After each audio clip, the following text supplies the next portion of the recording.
So hello guys. आणि आज blog खूप दिवसांनी शूट करते कारण की पुण्यामध्ये आलं आपण खूप व्यस्त होतो, बिझी होतो कामाशी काम वगैरे. आणि आज पाऊस झाला, म्हटलं चला आज पण पुण्यातला पहिला पाऊस होऊन गेला आहे, दुसरा आहे पण आम्ही आता पाऊसच चालू आहे क्लासला.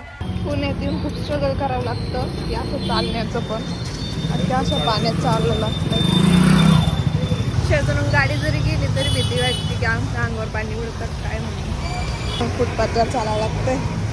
पुण्यातल्या पहिल्या पावसाने आम्हाला खूप दुखणं आणलेलं आहे. आणि आम्ही जिथे राहतो तिथे 3 ते 4 झाडं आहे आणि ते पण तोडायचं काम इथे चालू आहे. झाड तोडायचं मेन कारण काय मला माहीत नाही आहे. मी आता दूध पिशवी आणि कॅडबरी घेऊन चाललो आहे. आणि कॅडबरीचा विषय असा आहे की क्लासमध्ये गेम्स झाले ते गर्ल्स वर्सेस बॉईज, आणि त्यात मुलांपेक्षा म्हणजे नाही का वर्सेस होतं. तर मग गर्ल्स म्हणजे मी थोडे हारले तर मग मला एक कॅडबरी द्यायची आहे मुलाला, म्हणून मी कॅडबरी घेतली क्लासमध्ये द्यायला.